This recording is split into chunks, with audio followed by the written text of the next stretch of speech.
sa kabisito ng kwarto.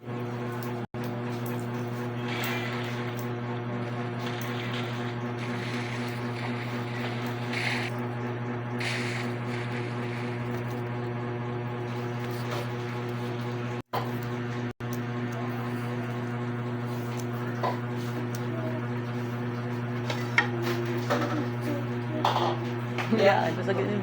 Hoy! Huwag ka naman. Sa balayag tayo.